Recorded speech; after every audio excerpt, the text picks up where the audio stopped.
Okay. All right. What I want to talk today about, I was here last year and I had a wonderful reception from a lot of you people and were interested in what I talked about. And I had two films that I showed that were interesting and we talked quite a bit about it. But this time I'm going to show you, I think, 5 or 6 different photographs. I really want to talk about how I got into the situation. How did Henry Dunay start? How did Henry Dunay get to the point where he was when he decided that was enough? All right, I started when I was 14 years old as an errand boy on a Bowery and Canal Street in New York from an old Italian man that I knew, and he gave me a job as an errand boy. And after about a few weeks working for him, I asked him if I could sit down and learn the trade. And that's how it all started. All right? I learned to be a diamond setter. And from there, I studied to be a jeweler. And the jewelry making, the designing came by itself. When I say by itself, I studied magazines, I studied pictures. David Webb was God. What he did with jewelry, he took the jewelry out of the 14th century and brought it up to the 20th century. And I felt at that age and time, I was 18 years old. My name was Henry Woniewski. It's Polish. I'm Polish and Hungarian descent, and I wanted to take on a name. And my mother's name was Dunay. It's a Hungarian name. And I took that name because it was 5 letters, and I figured 5 people would remember 5 letters. They won't remember Woniewski. And that's how I started with my name. But it's a point that I'm bringing up because you think about all the little things that create a name. One of the things right in the beginning I want to talk about before we go any further is if you're a designer and you're using your name as name of the company like I did, okay, you want to be able to lease that name to the company, and every year you draw a salary on the name. And then I think what you should do is talk to your lawyer about refining that, because then there's other things involved.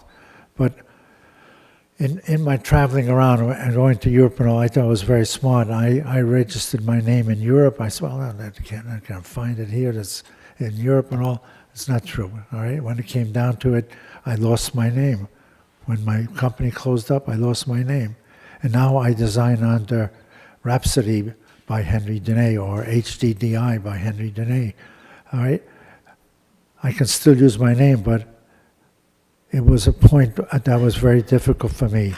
It took me 3 years to get over the fact that I didn't have something that I built up over 60 years. And it's 60 years that I'm in the jewelry business. And it's 50 international awards that I won for designing from all over the world. I'm the only one that won the City of Geneva Award for design, and that was quite something because and they never gave out awards to Americans. And in that time with winning awards, people would say, Henry, why do you enter it? I said to them, an award comes along and you get a parameter to stay within, and you think about it, and always the last day, one of my girls would say, Mr. Dunay, today's the day you got to enter that award. I scratched it out and we put it in, and I won. But I reached down inside Henry Dunay. I reached down and pulled out this design that made this award. All right? It was different, It's not something everybody else is doing. You made something that was totally different, and it was you. Okay. I talked about licensing.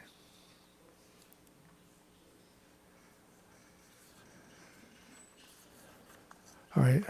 In in the building of the name and starting out, I traveled around and I went into Europe, and I saw that the Europeans had no respect for an American piece of jewelry. When I say that, I would exhibit into Basel Fair, and I made this beautiful window, and the MJSA sponsored this group of, I think, 6 of us that came there. And they would walk by, and they would talk. I knew enough Italian, I knew enough of German, understand what they were talking about, and they were pleased. They thought it was great, and they would say, "Oh," and they look up, they see the name and the flag, "Oh, American," and go. And I said to myself, I'm going to change that. All right? I learned in London, you got to have, and different parts of Europe, you've got to have a stamp. That stamp represents who. Your quality control. And all my jewelry is stamped 18 karat, but it's 18 and a half. Because I kept the quality of the jewelry above the 18 level, so they could never fault me. Because what they do in London, they would just take a hammer to it, smash it, and send it back. So by doing that, I was able to let them know that Americans made beautiful jewelry. My design, my craftsmanship, the work in the back of the piece of jewelry all represented Henry Dunay, but also at the same time it was representing American jewelry. And that's what I fought to do. And I travel all over the world. I sold in Europe, all the different countries. I sold in Japan. I was 26 years in Japan before I closed up and left. I was there during the bubble economy, and you want to be somewhere where there was not a matter of price, it was a matter of getting it done, because that's what they wanted. Every time I came to do a show, I came with 30, 40 new pieces, and the show was every 2 months. So it was a wild time as far as I was concerned. I've been in Russia. I nearly lost my jewelry in Russia because I didn't know enough about the laws of moving it from Moscow into the city. But luckily, I found someone that helped me out, and I got it back, and I left and came back a week later to do the show that I was supposed to do. So there's a lot of interesting things that has happened, and how I took Henry Dunay to these places and made it work. All right. Now, one of the things I wanted to talk about, other than that, is the fact that, I use the word listening. I think the one important thing when you're a designer is to be able to listen to what your customer is talking about. Not about what you want to sell them, not about what you think you want to sell them. Listen to their words, because it teaches you a lot. One time I went to Detroit, and there was a man by the name of Russell Owens who was the buyer for Hudson's department store. And he said to me, "Henry, I'm going to take you out to visit a customer. She bought some pieces of yours, and she wants to meet with you at her home." So I said, "Okay, fine." We went out there, and it was Mrs. Fisher from the Body by Fisher, the cars. And that woman taught me everything I know about a woman. When I say that, I mean her style, her ability to look at a piece of jewelry and tell me what she liked about it, what was good for her. And this was an education that I never had. And this was an education that lasted me throughout my life in the jewelry industry, because I listened to her and I made what she wanted, not what I wanted, even though there was a Henry Dunay flavor. It was what basically she wanted. Not that I was copying. I was still designing for her. I was making different collections I did a series of pastel sapphires. This goes back about 50 years ago, 40 years ago. Pastel sapphires, all different color sapphires, all chosen with brilliancy and fire, that the colors were really fabulous. Then I did a coral collection for her. And I went to Torre del Greco and picked out coral and had them recut it and reshape it. A couple of the stones, the white spots appeared, We kept on working until we got what we wanted. But she was pleased, and she paid for it. And Russell Owens was very excited. These are the things that you have to think about, is listening to your customer, listening to what she has to say and how she wants a piece of jewelry. I know there are a lot of designers just make, well, this is what I'm doing, you got to like what I'm doing, or don't bother me. We had a wonderful exhibit, and I hope you all got a chance to see it, Jaws. About 2 weeks ago, he closed up the exhibit at the Metropolitan. That was fantastic. I mean, what the man did and how he did it, even though he worked in silver, basically, with gold bases. He did a lot of wonderful things. Now, the next thing we're going to talk about is, all right, when I first started, I started basically making gold jewelry, all gold jewelry, because I couldn't afford anything else. And you got to understand, it was during a period of time back in those days where gold was at $35 an ounce. And you could make a lot of things with it without having a huge amount of money spent. And that's a period of time. Now, I close my business and I do some special order work for some of my clients. And the expense of the gold to those days, I mean, I have, in my heart, I say to some of you young people, I have difficulties trying to make ends meet because of the price of the gold, where I was lucky that at $35 an ounce, I could produce a lot of jewelry. I had 28 people working for me, and we produced a lot. I designed a lot, and we produced a lot. One of my first goals here in America, other than trying to get some of the small stores to buy for me, was to get to Neiman Marcus. It was a wonderful thing, but in the end it wasn't, and I'll explain. When I first went out to Neiman Marcus, I sat at an outside office waiting for the buyer to come in, and he would come in and tell his guy to come out and tell everybody to go home because he's not buying anything today. And to go from New York to Dallas, that was difficult. So I went in and finally, and I got to show him some of my pieces. And he said, all right. He said, I'll call you. I went home, and about 3 months later, a friend of mine who was the PR person for some of the large movie stars, and even when the Pope came at that time, and Macombo and all those places, he was the PR. And I made a beautiful ring for his wife, and he said, Henry, what can I do for you? I said, I've been trying to get into Neiman Marcus, and I just couldn't get in. He sat down on the edge of my desk and picked up the phone and made a phone call to Dudley Ramsden. And he says, Dudley, I have a young designer here. You ought to see what he's doing. It's absolutely fabulous. He said, let him come down on the 28th. Oh, no, it wasn't Dudley. I'm sorry. It was Stanley Marcus. He said, let him come down on the 28th. I'll speak to Dudley, and he'll have an appointment. I did. I went there. I sat there.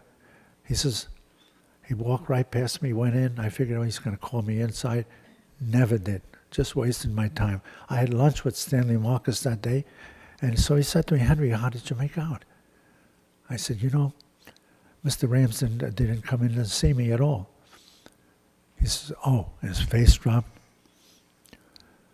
About 2 weeks later, I get a phone call. A knock on the door. And there's Dudley Ramsden. He says, I hear you got beautiful jewelry. So he goes through all the things. He says, send me that one pin. Goodbye. And he meant goodbye. Because you don't go over the buyer's head that way. So I let that thing sit for a while, and I started making friends with the managers of the Neiman stores around the country. And there was one manager in the Fort Worth store. His name was Peter Lamier. And Peter and a guy by the name of, can't remember, from the downtown store, they would go to the greenhouse every Monday with jewelry, and he would sell to the ladies who were trying to lose weight. It was good because I had one lady said to me, "See that little fat right there? When I get rid of that fat, I'm going to buy that necklace." She bought it anyway. Whether she lost it or not, she bought it anyway. Well, it's just an excuse, that's all. Well, Peter and Jack Boddicker, that was his name. The two of them would go there every Monday, and they would take some of my jewelry in the beginning. Then after a while, they invited me to have more because they were doing it so successful. And Peter said to Mr. Ramsden, he said, we sell this jewelry. Mr. Ramsden didn't remember the whole story, and I got sneaked right in to that thing. But it started with 5 stores, and it turned out to be, I think 43 stores or 33 stores, something like that. And this was wonderful because we sold a lot of jewelry. I met a lot of wonderful people at Neiman Marcus. The salespeople in those days knew how to sell fine jewelry. You'll see some of my art pieces. Most of those art pieces were sold at Neiman Marcus. I had certain ladies that bought anywhere, some of the wearable art, some of the brooches. They had 8, 9, or 10 different pieces per lady. So it was great that way. But then later on, as you know, I went bankrupt. And I went bankrupt because I had so much consignment, over $15 million of consignment merchandise in the stores. And this turned out to be a total loss for me. So, like I said, it was good and it was bad. And I knew this was going to be bad. And I tried to open up stores around the world. And as I said to you before, I traveled around, I visited places, but it wasn't enough of jewelry to sell to compensate. And to be able to sell in Europe and sell in different countries, you have to have somebody there full time. Otherwise, things come up and they want to buy something from you and you're not around. And you're too far away, and then by the time you send it in, it becomes a problem. So it's better to have someone that you can trust that would be there to sell your jewelry. Now, let me show you some pieces. This is part of my faceted gold collection. Now, you got to remember, I mentioned it before, everything is 18.5 karat gold. Even though I stamp it 18, by law I have to stamp it 18. I can't stamp it 18.5. But it's that color, it's that richness of that little half a carat. Most of you casters don't want to cast it. Since I stopped using it to a great degree, they give me trouble right now. They want me to give them a whole flask of it, that they'll cast it, a lot of pieces. We made a lot of earrings, 18 karat gold earrings. Oops, wrong button, sorry. And in this process, I created something called the gripper. You probably see it in some of the supply stores. It's a piece of silicone that slides over the clip of an earring, so that when you close it, I created that, and a lot of people, a lot of the fine stores, Cartier, Tiffany, and all of them, bought it from me. They didn't know it was mine, though. Right? But I did it because when all the earrings would come in from Europe, they would close, the clip would close, and it would be like a point on a woman's ear. And if you look at it, they would leave a mark in her ear. But what I did is I changed the clip, and I made it with the gripper a nice, comfortable earring. And that's why my earrings sold so well. Plus the fact that when I designed these earrings, I thought of a woman's face. Always think of who you're designing for. And there were different shapes and different faces, and there's different shapes of earrings. So the facet was a good collection for the fact that it was no diamonds, it shined in the normal light, and we didn't need to put diamonds in this jewelry.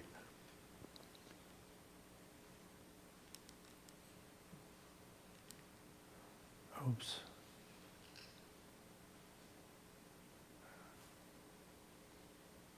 Okay.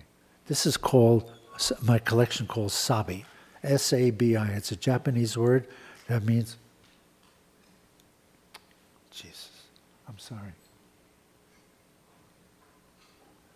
Means simple elegance. All right, and what do you mean by simple elegance?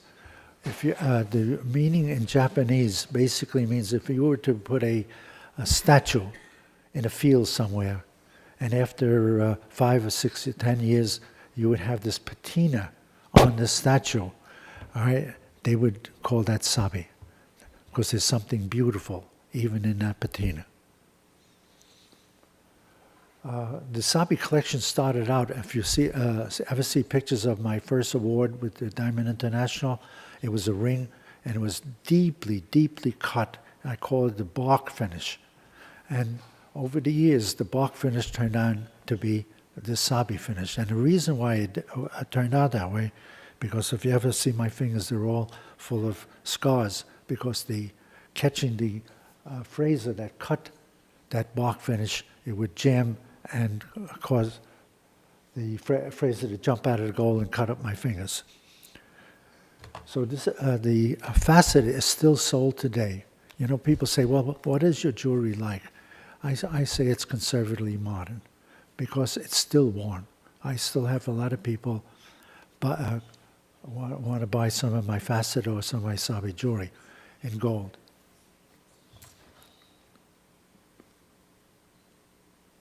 Now, this is platinum and gold with the sabi finish. Now, the reason I did the platinum and gold collection is because I realized I had a lot of women with white hair.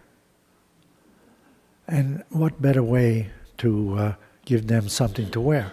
And it went wonderful with a woman with white hair or silvery hair, whatever.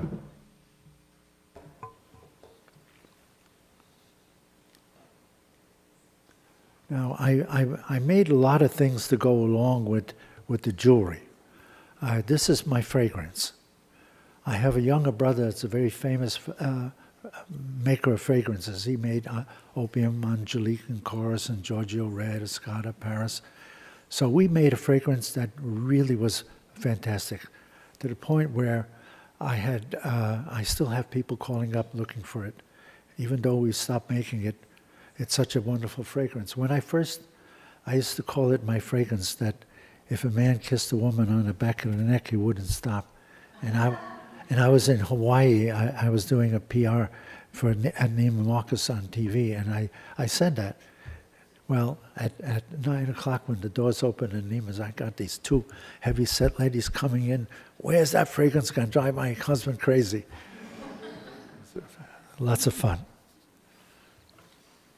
And what I did is I took to make the sell, and we sold 30 of these necklaces. The cap is diamonds. I was able to take the cap off the bottle and hook it onto the pendant, and she could wear it as a pendant.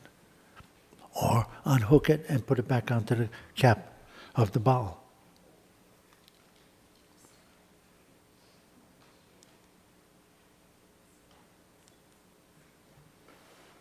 Come on. Oh. All right. I have two categories of art that I do. This is what I wanted to do all my life. When making the coral jewelry, making the facet or sabi jewelry was a means to an end. But this is my love. I have many of these brooches that I've done over the years, and they all have a meaning to them. The one in the corner, the right-hand corner, I called my city in the sky. You ever see, what's his name? Gordon, Flash Gordon. You remember the city that he would go up? Well, I sold that brooch to a man. And I thought it was going to buy it for his wife. No, but he said, no, he says, I want you to make a frame for it. I want you to make a frame that's at least this big. And I put pieces of slate, put the sun up here, put the slate with gold on the tip of the slate, and then the city on the bottom. It seemed he was a Japanese man. He owned 18 companies around the world that cleaned buildings. And it was his 25th anniversary. And he wanted to have a momentum of that 25th anniversary. The bottom one is my Scotland. I had a wonderful lady. She bought a lot of wonderful pieces for me. And she said to me one time, Henry, make me Scotland. Make me a beautiful brooch. And I had this opal. It's concave. You never see a concave opal. That's concave. And the colors reverberate in the light. But if you look closely, you'll see a road leading up to the castle. But after a while, we were talking, she said, you know, Henry, you got to put thistles. I need at least 3 or 4 thistles there. And that was the biggest problem. But we got it in there. We found a way. The one on the left, that's St. Petersburg. You can't see it, but there's right at the bottom, there's like a tunnel going through. But I did a lot of things where I found gemstones in the raw, and I built things around them. Like you'll see the one on top, the green one. All right, that's not an emerald. That's a piece of tourmaline. But it's a color green like a most beautiful Sandawana emerald. All right, and then you have the other one, which I call my adobe village.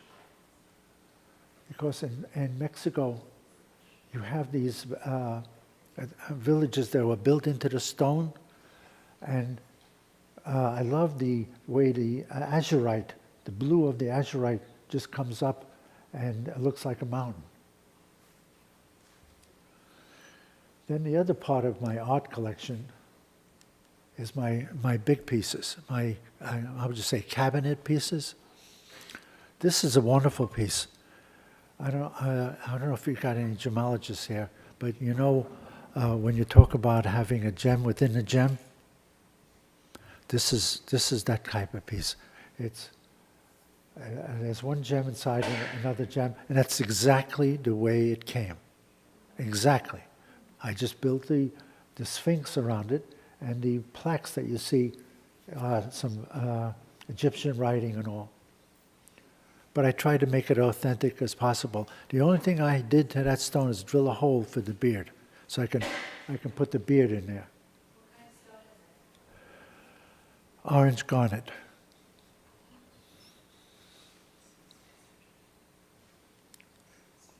And the body is all sabi finish.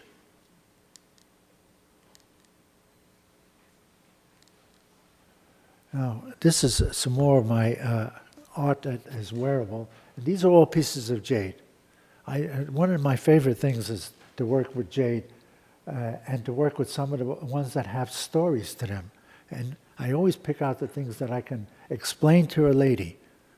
I think it's really important when she was wearing this brooch and she can say, well, look, this one is a dragon, and this dragon is, there's the food dog, you know, and there's always something going on that she can explain. And the one, that long, narrow one, is just like that. There's a whole hollowness on the side. Yeah, we can get this one. Now, this is one of my favorite ones also. That's ruby. That's a solid piece of ruby. I didn't fool around. I used some things that were good. Now, if you look at the quartz base, you see how I had the stone pieces cut in to look like cobblestones, because there was cobblestones on the top of the base of the object of art. It was basically a ruins that I built around. And what happened is you have a carving of a man fighting a gladiator fighting a tiger, and on the back is 2 lovers kissing. All right, now I know we're kind of late, and I could go on for a lot more than this. Is there any questions? Anyone who wants to ask me about any of the pieces? Come on, you got to have something. I know you all want to get home. Do you have more images now? I mean, do you have more images that you want? No. Question to you. Yes. So I know that Margaret Atherley Kelly was a good client of yours, and she had this great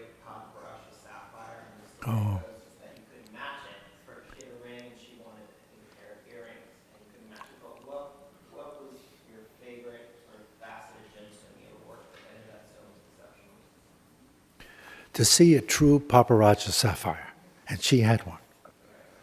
To see a true paparazzi, that's my favorite. You just don't see it. There's a lot of them around, but they're either too red or too yellow. But when you have all the points there, that's something to see. And that's why you can never find a pair unless you took one bigger stone and cut it in half. And then you might have some of the color on one side more than the other side. Yes? Green. I never used yellow. Okay, let me tell you the reason for the whole, other than going to Europe. When I saw it, when I started traveling around, and I saw the customers here in America buying the Italian jewelry or 14-karat jewelry. That was a coppery color. And our customer here in America, that color wasn't as flattering to her as this color is. And that's why I chose it. So it's based on color, not the workability. No, this color. Well, I mean, isn't that the case with many of your choices, that it's about the wearer? Oh, Who it's intended to be made. Like, I know from your book, the image of the face, all right. the different shapes, earrings, and what you go into. I mean, a lot has to do with who is this intended to be on, and You know, I used to have these little talks at Neiman's store, in the store itself. And not usually in the jewelry department. They had a department where they can set up maybe 30, 40 chairs. And it was open enough. And I would sell maybe 20 or 30 pair of earrings that day by bringing a lady up from the audience and showing her why this earring looked better than the other earrings. In fact, one time, I had a problem with one of the Neiman stores with that one. I came in and a lady, she had on a pair of my earrings, and God, it was the worst earrings she could possibly wear. I actually took it off her and put on a pair that I thought she should want, and I told him to give her a credit for the difference. But we sold her a bracelet and a necklace that day. Listening to your customer, knowing your customer. Yes, ma'am. was your customer base really so specific that when you were creating your pieces, you felt you could make pieces that would complement your? You got to remember that, yes, I'm sorry. You got to remember that I was working in a confined area of stores, and the type of customer that would come to that store, Neiman Marcus, okay? So I really had a customer that I knew very well. And I knew who she was, what she would buy, and what she wouldn't buy. All right? And then you had the customers in certain stores of Neiman's where they looked for wow. And then you had customers where they wanted to be elegant, but still a softer wow when she walked into a room. Okay? Yes? Who was your customer for your objects? Did you have specific people in mind? No. This is my joy. This is your joy. This is my joy. I found one time an object of art, a sphinx. No, I'm sorry, not a sphinx. Obelisk. It was about so high, all right, narrow. And I made a beautiful statue with that, and I put 4 cobras, one on each corner. And I had the tongue coming out and all to make it look effective. And I felt, this is going to be hard to sell, but I like it, I'll keep it. And in fact, it was the first one I ever made. And that day, somebody came in, saw it, and bought it. And just wonderful things that happen. And sometimes I say, what happens is you make a piece of jewelry, or you're starting to make a piece of jewelry, and you think everything is going along right, but then all of a sudden it doesn't look right. doesn't look right. There's something missing. And I would take it and put it on a tray and put it on my desk every morning for a while, until one day I would walk in and say, that's what's wrong with it, and take it and change it, and that's what it was. Yes, ma'am. It's an honor to hear you speak, and I'm very admirer. Well, thank you. And I just wanted to ask you, your work seems as timeless today as when you first started making it, and in fact, I've seen an awful lot of both using or copying of the work, and I want to know how you've dealt with that over the years, when you've seen it, just how you've handled it or dealt with it, with your work in particular. You know, it's something I fight with my wife all the time about this. She gets so nervous about, oh, look at that, the cop, and you're... I said, what are you going to do about it? You know, I one time met a man, in France. He made these wonderful birds. I can't remember his name now. Wonderful birds with, excuse me? No. Sterling. I met Mr. Sterling with Dudley Ramsden from Neiman Marcus. I was at the Basel Fair. He says, Henry, I'm going to go visit Sterling. You should come visit him, meet him. So I did. I went with them, and we had an appointment for 1 o'clock. All right? And we're sitting there, and it's already 3:30. And all of a sudden, Mr. Sterling comes in, and he's all sweated, and he's all disheveled and all. And we got talking. What happened? He was in court fighting the people who were copying him. And he said to me, and I always remember this, if you spend the time to fight them, you're taking away the time that you create. And never try to fight them, because you're going to spend all your good money and time and effort to do that. And that's the way I've done all my life. I just, it happens, it happens. I go on. And you know what the difference is? None of them spend the time and effort that I did and my crew did on the pieces that they could make it look like mine. All right, there's a company that has bought my name, and they're having a hell of a time to try to make jewelry look like mine. They don't have the ability.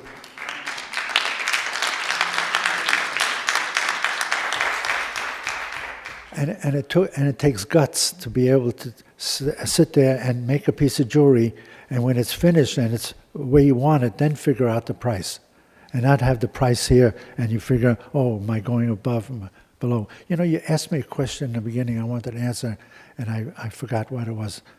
The first part of your question, ma'am. Yeah, all right. Yes.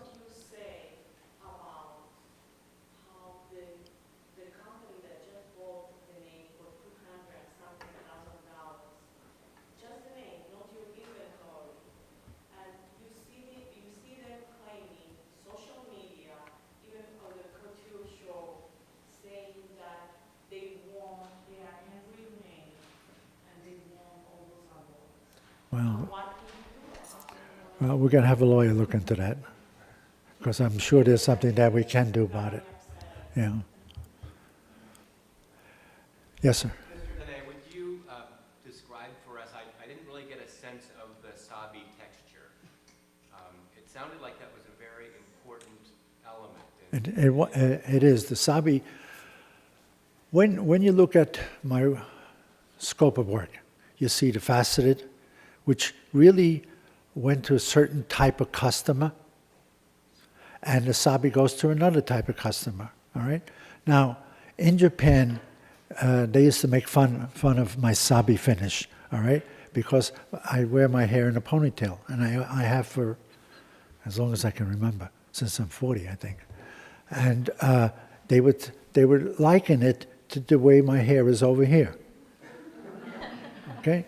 But that's just what sabi is. Sabi is, it's done very carefully where the lines sort of aren't even, but yet they have the feeling of being even, okay? It's done 3 times.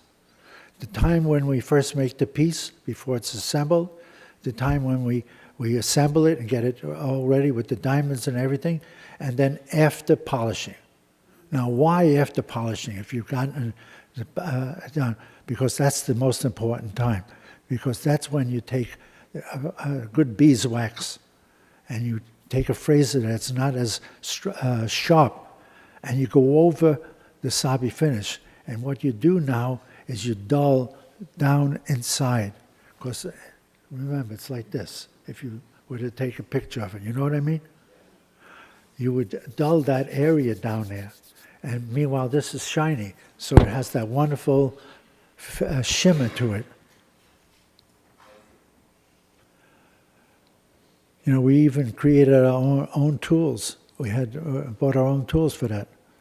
So everything has its point. Even the fastening was our own tools.